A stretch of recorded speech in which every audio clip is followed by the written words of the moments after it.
নমস্কার, আপনাদের আবারও স্বাগত শ্রাবণ দা বং এক্সপ্লোরারের আরেকটি নতুন ভিডিওতে। আর তার সাথেই আপনাদের স্বাগত জানাই মুর্শিদাবাদ ভ্রমণ সিরিজের প্রথম পর্বে।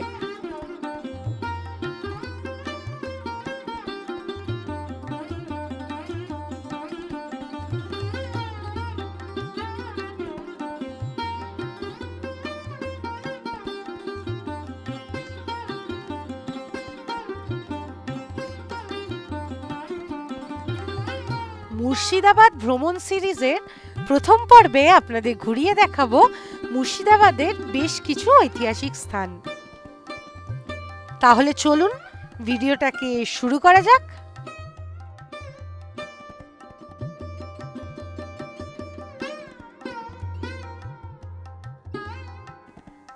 আমরা বেরিয়ে পড়লাম মালদা থেকে মুর্শিদাবাদের উদ্দেশ্যে।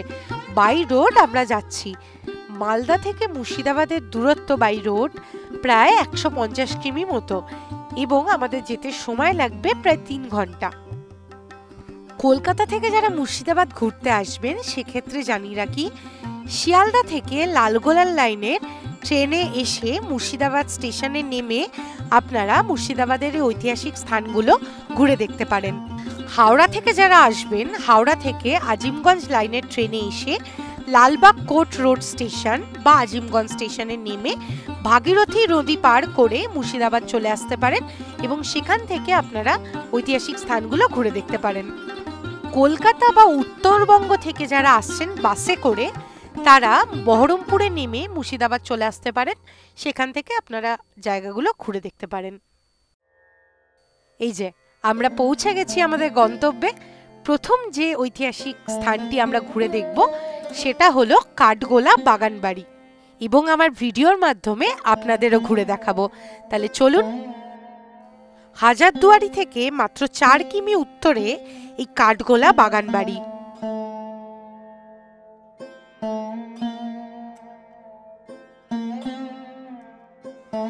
আমরা ঢুকে পড়লাম কাঠগোলা বাগানবাড়ি চত্বরের ভিতরে। কাঠগোলা বাগানবাড়িতে ঢুকতেই সবার প্রথমে আপনাদের যেটা চোখে পড়বে সেটা হলো এই সুন্দর নহবত গেটটি এবং আরেকটি জিনিস চোখে পড়বে ঢুকতেই, সেটা হলো বাগানবাড়ির প্রতিষ্ঠাতা লক্ষ্মীপদ সিং দুগার বাহাদুর, ধনপদ সিং দুগার, ছত্রপদ সিং দুগার, মহিপদ সিং দুগারের বিশালাকার ঘোড়ায় চড়া মূর্তি।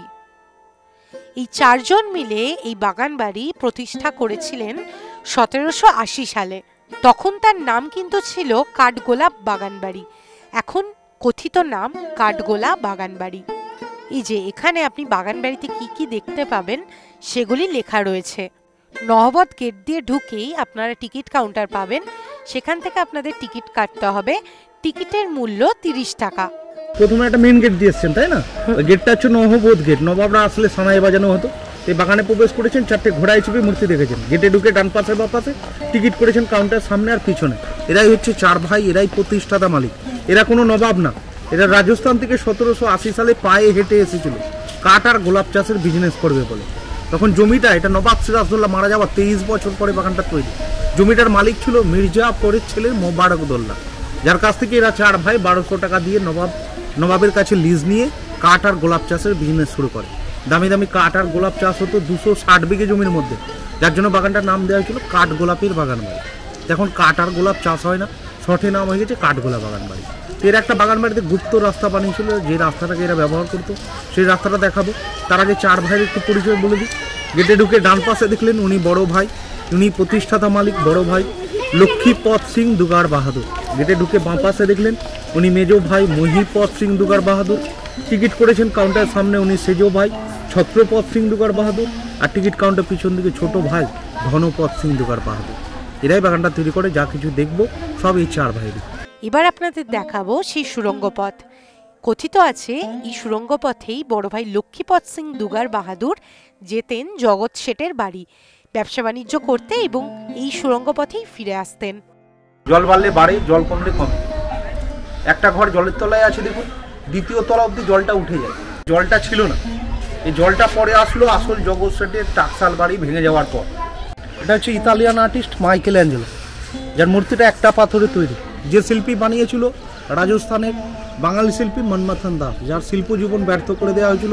এই মূর্তিটা বানিয়ে নিয়ে তারপরে তার হাতের কবজি কেটে নেওয়া হয়েছিল। এই যে আপনাদের কিছুক্ষণ আগে দেখালাম গুপ্ত সুড়ঙ্গটি, আপনারা দেখতে পেলেন সেখানে ধাপে ধাপে সিঁড়ি রয়েছে এবং সিঁড়ির নিচে রয়েছে জল। এটিকে রাজস্থানী ভাষায় বলা হয় বাউলি, বা যার অর্থ জলাধার। রাজস্থানে গেলে এরকম বাউলি দেখতে পাওয়া যায়। বাউলির ঠিক পিছনেই রয়েছে এই হ্যান্ডপাম্পটি। এই যে দুটি হাতল আপনারা দেখতে পাচ্ছেন, এই হ্যান্ডপাম্পের মাধ্যমে লক্ষ্মীপত সিং দুগার বাহাদুর এখানে আগে হাঁটু জল থাকতো, সেই জল তুলে নিতেন এবং গুপ্তপথে চলে যেতেন জগৎ শেঠের বাড়ি ব্যবসা বাণিজ্য সূত্রে। এখানে কিছু পালকিও রাখা ছিল, সেগুলি দেখলাম। বাউলিটিতে তো বটেই, তার সাথে সাথে কাঠগোলা বাগানবাড়ির নানান অংশে কিন্তু রাজস্থানী সংস্কৃতির ছোঁয়া স্পষ্ট লক্ষ্য করা যায়। তার সাথে সাথে বিভিন্ন মার্বেলের মূর্তিও কিন্তু চোখে পড়ে।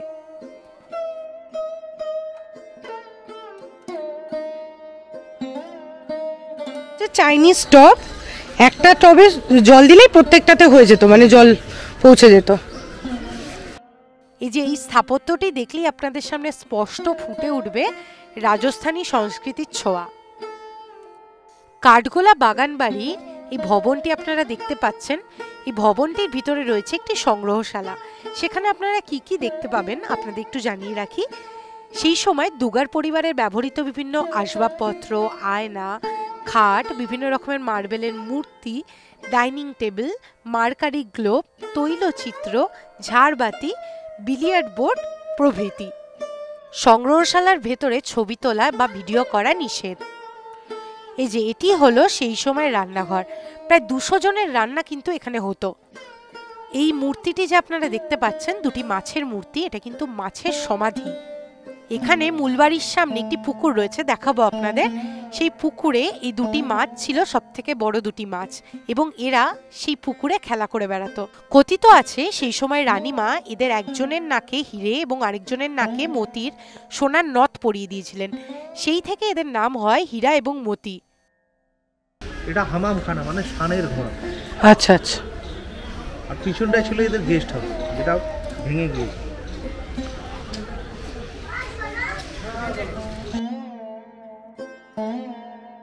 জৈন ধর্মে এরা 4 ভাই, এটা সব থেকে বড় বড় পুকুরে মাছ ছিল, এই মাছগুলো খেলা করতো, সোনার নথ পরিয়ে রাখা হতো।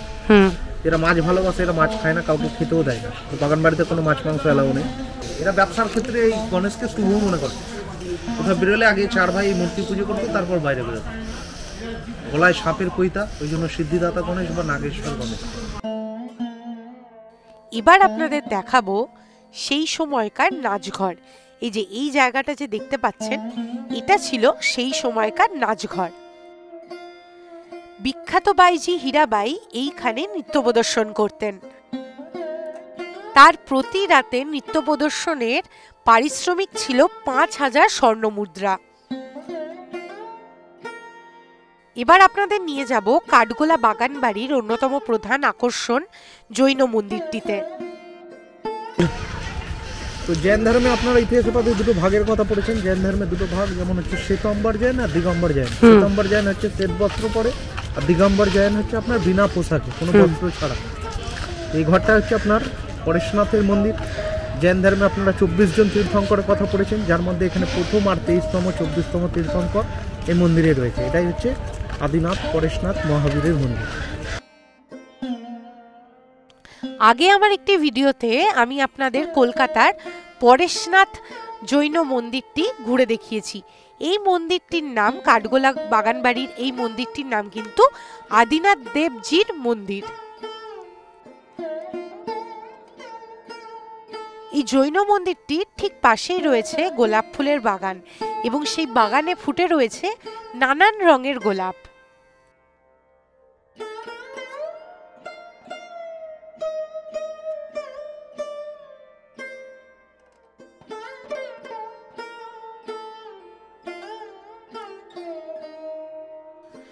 জৈন মন্দির সহ এই বাগানটি কিন্তু অপূর্বভাবে সাজানো, যা দেখলে চোখ জুড়িয়ে যায়।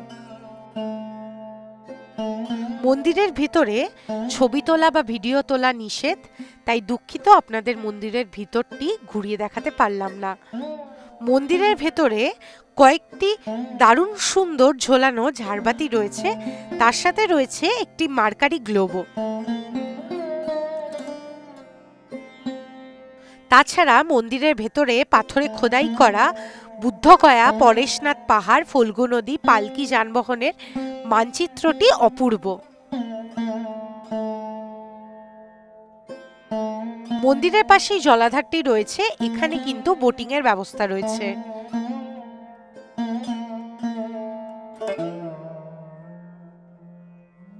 উনিশশো ৬২ সালে মাটি চাষ করতে করতে এই বজরংবলীর মূর্তিটি মাটির তলা থেকে উদ্ধার হয়। প্রত্যেক শনিবার এবং মঙ্গলবার পুজো করা হয় সর্ষের তেল এবং মেটে সিঁদুর মাখিয়ে।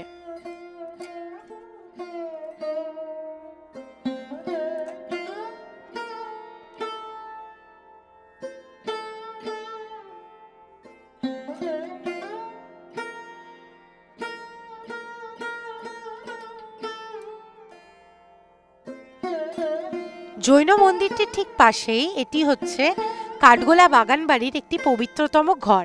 এর নাম হচ্ছে দাদাবাড়ি ঘর।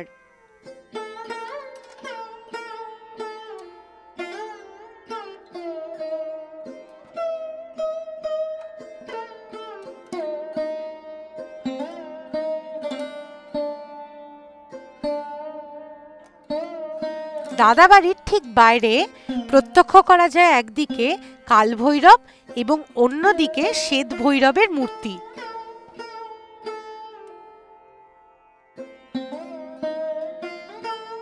যখন আপনাদের বাউলিটি ঘুরে দেখিয়েছিলাম তখন বলেছিলাম হ্যান্ড পাম্পের মাধ্যমে কুয়ো থেকে জল তোলার কথা। এখানেও ঠিক একটি কুয়ো দেখতে পেলাম যেখানে রয়েছে হ্যান্ড পাম্পের ব্যবস্থা।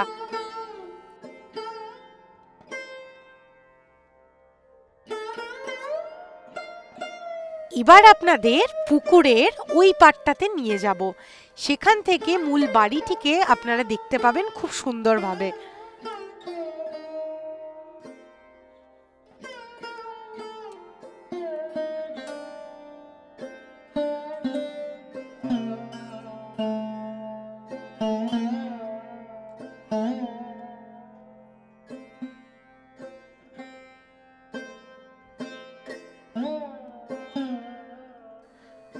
কাঠগোলা বাগান বাড়ির পুকুরের এই পার থেকে মূল বাড়িটিকে দেখার যে অভিজ্ঞতা, তার যে সৌন্দর্য, তা ভাষায় প্রকাশ করা কখনোই সম্ভব নয়।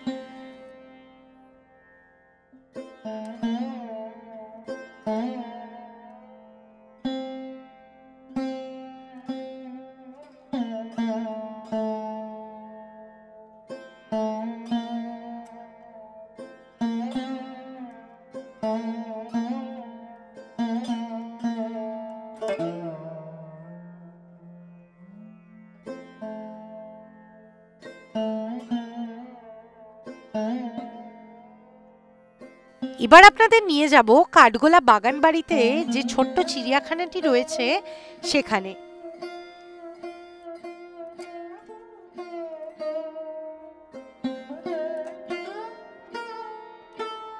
এই চিড়িয়াখানাটিতে রয়েছে কয়েক ধরনের পাখি এবং কয়েকটি অ্যাকোরিয়াম।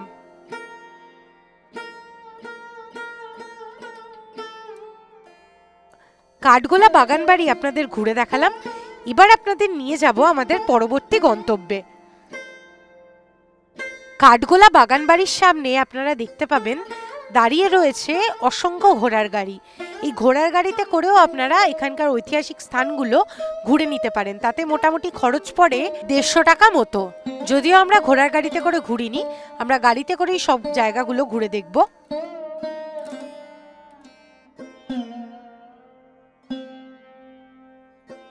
এবার আমরা চলে এসেছি আমাদের পরবর্তী গন্তব্য ঐতিহাসিক জগৎ শেঠের মিউজিয়ামে।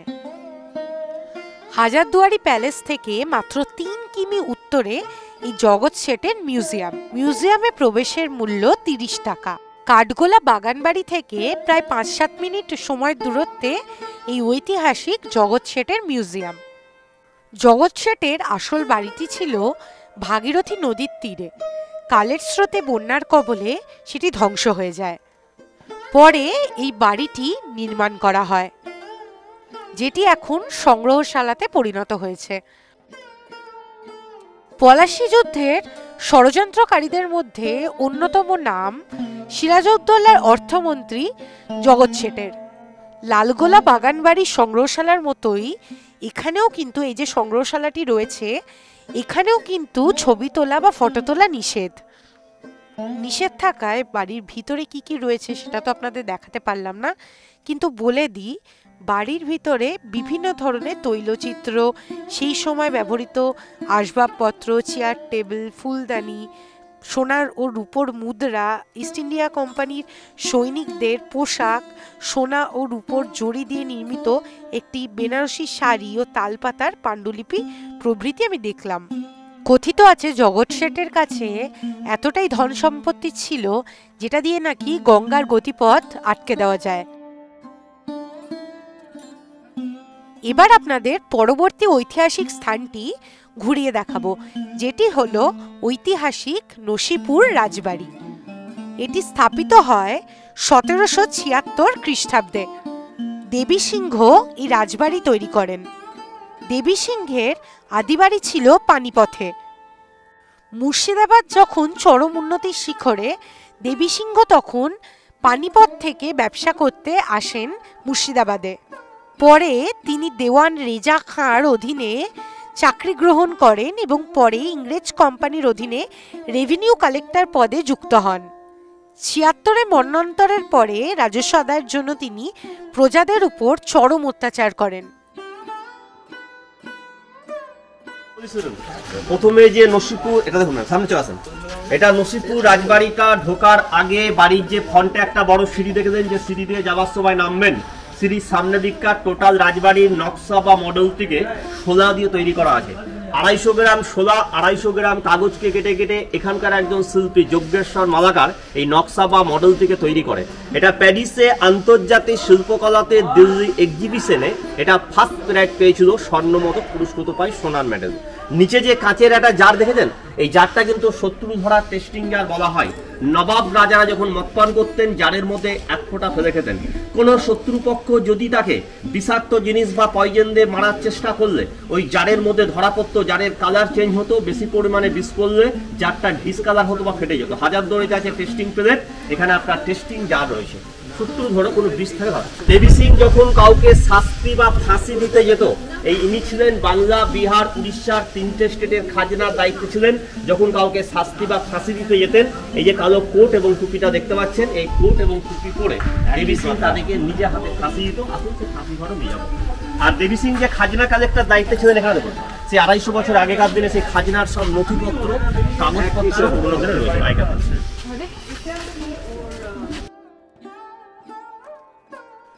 দেবী সিংহ বিভিন্ন উপায়ে প্রচুর ধন সম্পত্তির অধিকারী হন এবং হাজারদুয়ারির খানিকটা অনুরূপ এই প্রাসাদ তিনি তৈরি করেন।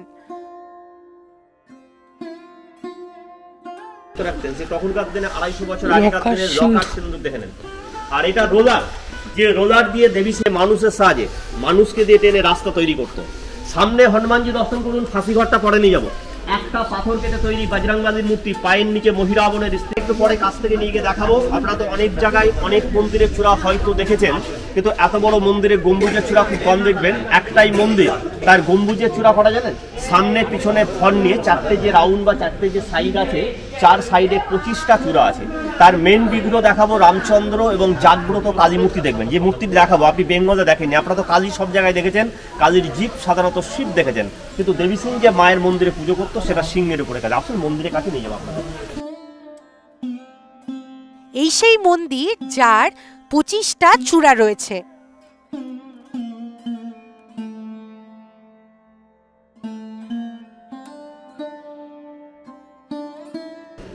এই যে জায়গাটা দাঁড়িয়ে আছে, এই জায়গাটা দেবী সিং এর আমলে এখানে দরবার হতো বা বিচারে যখন তার ওই শাস্তি হতো বা ফাঁসির হুকুম হতো, আসলে যেখানে ফাঁসি দিত সেই ফাঁসি হতো।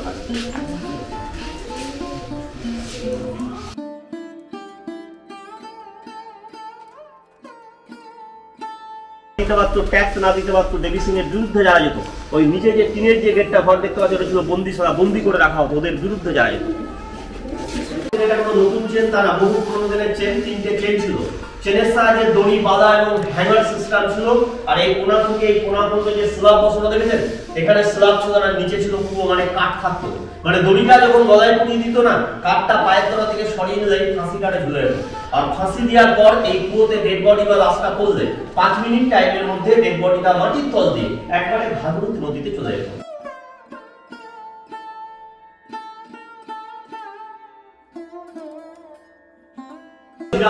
সেই বিশ্বের সুন্দর হীরাবাই, যার হাইট ছিল আপনার 6 ফুট 2 ইঞ্চি লম্বা, লখনৌর নাম করা বাড়ি হীরাবাই। এটা রাজা দেবী সিং, যার বাড়ি দেখতে এসেছেন, বাড়ির মালিক। এটা ওয়ারিং হেস্টিংস। আর এটা উনারই ভাইয়ের ছবি, এনার নাম কীর্তিচাঁদ সিং। আর এটা ভূপেন্দ্র নারায়ণ সিং, দেবী সিং এর বংশধর। আর ইনাদেরই বংশধর এখনো জীবিত আছে, তিনি কলকাতায়, তার নাম রঞ্জন। ইনাদের অষ্টম পুরুষ বংশধর এখনো জীবিত আছেন।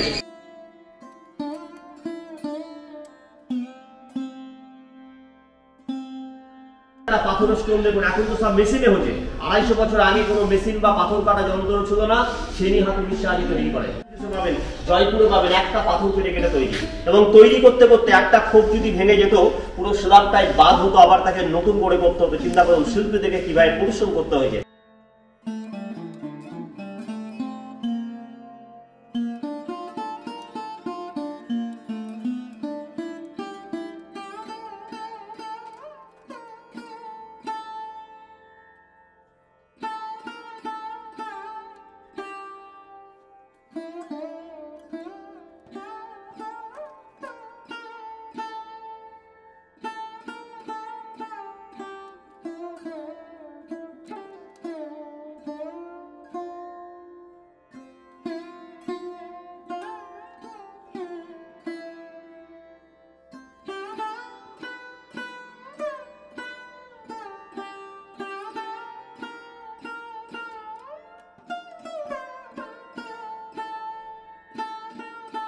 একটা মায়ের 3টে রূপ, মানে একটা মূর্তিকে 3টে রূপে দেবী সিং পুজো করতেন, কালী পুজো, দুর্গা পুজো, লক্ষ্মী পুজো।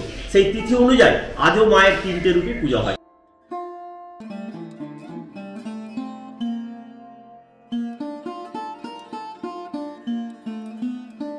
আজকের ভিডিওটা তাহলে এখানেই শেষ করছি।